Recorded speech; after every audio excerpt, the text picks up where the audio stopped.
Hello everyone and welcome back to another solo challenge. This time we are trying to see if we can beat Leaf Green with a team of a single Wooper. It has only one weakness, grass, but it does 4 times damage as opposed to just 2. Although his move pool is pretty decent, his stats on the other hand, not great. Alright, well, now let's get started. First thing we do is go pick up our little buddy Kill, and because we replace Squirtle, our rival gets Bulbasaur. Of course we lose right off the bat, but we clear Viridian Forest quickly. I don't fight the Rival 2 fight because I know we would lose pretty badly, so I don't want to waste our time with that. We decide to challenge Brock right away because he's 4 times weak to water, but being the smart man I am, I wasn't recording when I fought Brock.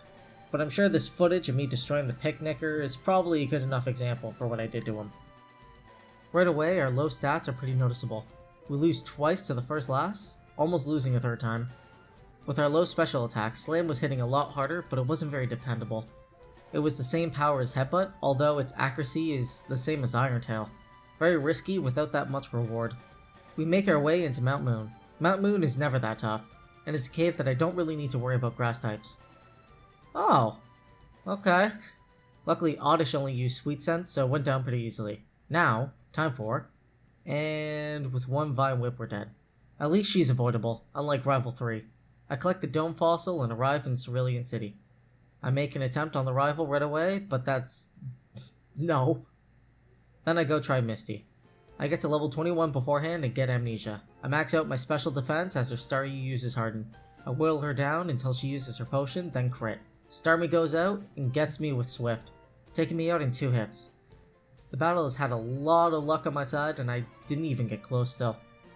All the Pokemon around were too weak to grind on, so I just kept trying to get EXP from Pidgeotto.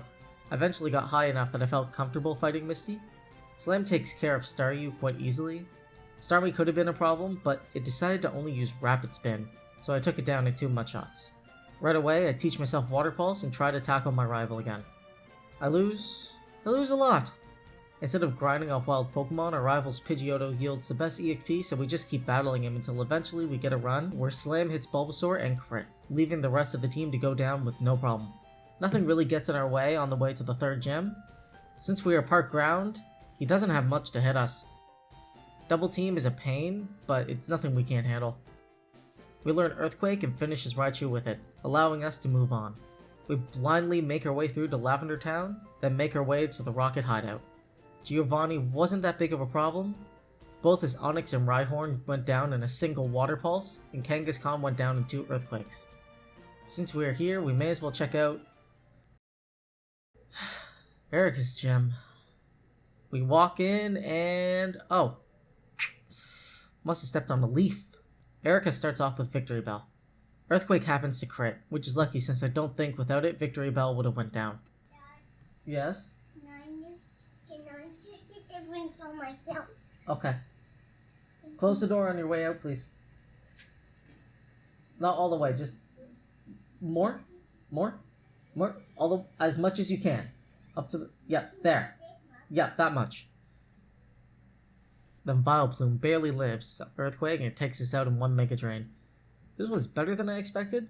May as well continue on and come back later. We collect the tea and give it to the guard. In Red and Blue, we just get the drink from the vending machine, but they switched it to the old lady in the remakes. Most likely because Pokemon can hold items now, so you'd be able to get to Saffron City before fighting Misty if you just traded something holding one of them. But it confused me as a kid as to why it wasn't working. They didn't really do enough to tell you it changed. We face our rival at Lavender Tower, and surprisingly, Ivysaur isn't our problem, it's the Gyarados. Since it's water flying, we can only use Slam, but the accuracy is so low, it keeps hitting us with Thrash. We replace Slam with Secret Power. It's a little weaker, but it's 100% accuracy, so it's a much better trade-off. This time, Gyarados goes down in 3 hits, allowing us to take out the rest of his team. I just realized he has 2 Pokemon with Intimidate.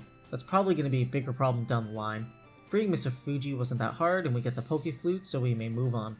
Koga took me a few more attempts than I thought. Due to Levitate, Earthquake was only useful on his Muck. He likes to spam Toxic and Smokescreen, which messed me up, but eventually I got a run where it didn't really give me that much of a problem. Now that I'm a fair bit stronger, I try Erika again. This time she's no problem at all. Now that I'm 30 level higher than her, it's good to have an even match. Now, off to Rival Fivel. Unfortunately, his Venusaur is faster than us and one-shots us with Razor Leaf. I try again using the 3 rare candies I had, and it makes me faster than both Pidgeot and Venusaur.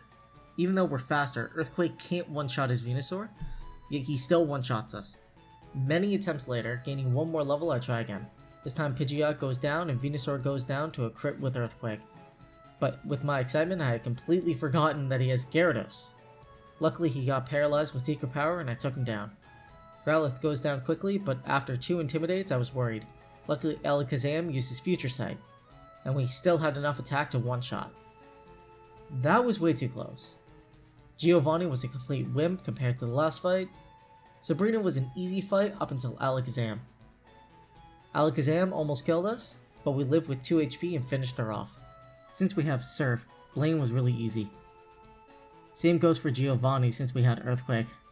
Now, to the 6th rival fight.